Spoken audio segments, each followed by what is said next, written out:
This mini PD presentation is directed at an audience of teachers of science, social studies, math and the arts, and physical education who are maybe not used to teaching literacy.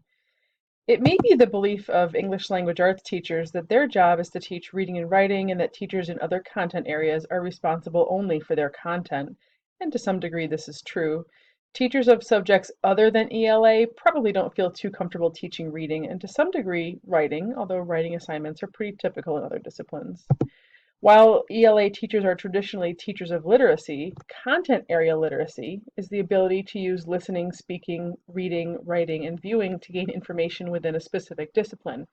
So the math teachers are probably thinking, but I don't teach reading or writing to gain information in my class.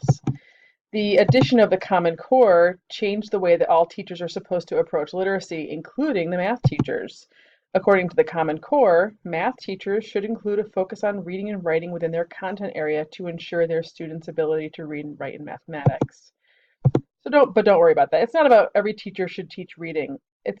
It's that appropriately chosen reading strategies improve content knowledge. Teachers of specific disciplines aren't necessarily prepared to teach reading. Gillis proposes that we truly don't want every teacher teaching reading. Frankly, they're not prepared to do so. What we do want is for teachers to teach discipline-appropriate literacy practices, which vary according to the content area, not to produce disciplinary experts, but to produce students capable of critical thinking about the issues that are important to them. Giles, Wang, Smith, and Johnson agree, saying that content area teachers have the most knowledge about their disciplines and their students, and simply borrowing strategies from ELA is not going to work. Instead, teachers must tap the knowledge they already have about their disciplines and the ways in which they read in their content areas. You probably already use some of these strategies in your classes, and maybe you don't recognize them as literacy strategies specifically. Maybe there will be some new strategies in this presentation that you could use, but the takeaway today is that using strategies like these will help students to better understand and use the content in your courses. So I'm going to present today 4 strategies. There are more that have been identified as the essential strategies that all teachers can use, but the 4 that I'm going to present are a good first step. So first, teaching vocabulary strategies. I think all teachers present vocabulary words to students, from social studies and art teachers to music teachers and science teachers. Vocabulary is part of every classroom. And then opportunities for writing, activating prior knowledge, improving comprehension. So first, the vocabulary strategies. And math teachers, here's a strategy for you. The Freyer model can help students solidify conceptual understanding in calculus by connecting with individual background knowledge. So not just calculus, but really any math, I think. The Freyer model is a graphic organizer. Here's an example of one, which is used with key vocabulary terms that asks students to visually plot the definition, synonyms, and in math, these could be examples. Antonyms, in math, these could be non-examples. So here are the examples, and here are the non-examples of the vocab term. Antonyms, and a description of the term in the learner's own words. In social studies, students work in groups to use what's called word sorts to divide a set of words into categories, and you could determine what those categories were. According to Evans and Clark, the use of word sorts will help students determine the meaning of the words and phrases in a text because this strategy facilitates discussion about words and their meanings, as students are required to explain and justify their choice for each word category to the rest of the members of their group. And in science, word walls, using word walls to create a visual scaffold for developmentally appropriate vocabulary words.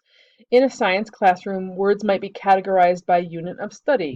Science word walls help students not only to retain the meaning of the terms, but also to give them a point of reference for organizing the terms and creating a visual cue for remembering the organizational structure of science vocabulary.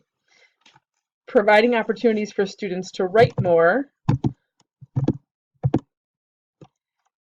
doesn't often mean that every class has to start assigning long papers. Any chance students get to put thinking down on paper improves their understanding of both what they do and don't know. So in math, Halpern and Halpern 2006 cite an assignment where students write fairy tales or modify an existing one to include math content, including drawings, like say geometry. Students would be assessed on the accuracy of their mathematical knowledge as presented in their writings and drawings. In the arts, paragraph or journal writing is an example of authentic writing that students could easily do in response to a visual artist's work or to a piece of music. Quick writes allow students to respond in 2 to 10 minutes to an open-ended question or prompt posed by the teacher. Students can also engage in quick writes that give them the opportunity to reflect on a topic and freely write about it. In physical education, students might quick write about one rule of a game the class has learned and maybe the importance of that rule. They might also track their performance in weightlifting or running, for example, in a journal, along with quick write reflections about the accomplishment. Commonly used by humanities teachers to prep students for the learning that's coming up next, activating prior knowledge can be helpful in other disciplines too, like in math. As in language arts, anticipation guides can be used to help students make connections between math topics. Students in math often have trouble seeing the relationship between different math skills, and understanding that would undoubtedly help them to build their math abilities. An anticipation guide is a strategy to help students activate prior knowledge and make predictions before actually reading new text, in order to show students which concepts they need to pay attention to as they prepare for the next topic. In social studies, anticipation guides can be used to help students analyze primary and secondary sources. A teacher-created anticipatory set of statements could be predicted by students as being either true or false. Their predictions could then be supported by an analysis of the text for supporting facts. Like in math, the anticipation guide helps the teacher assess students' prior knowledge, provides opportunities for students to anticipate knowledge they will learn, and engages students to evaluate and analyze the text. In science, using focused listing, students create a list of everything they know about the topic, which is very useful for getting ideas out on the table or for pre-assessment.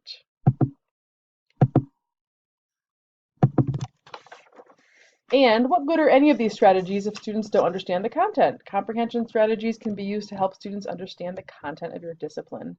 In social studies, you might consider using role-playing activities. Social studies teachers interviewed for an article tried to make social studies relevant by incorporating role playing. Some of the role plays were formal, such as a trial in one of the person's classrooms, and or informal role plays, maybe asking students to respond to a situation in writing as if they were historical figures. These same teachers mentioned marking the text and questioning as two other strategies they often used. They would model these for students, and they would teach them how to annotate texts. Some teachers encourage students to make connections between different content.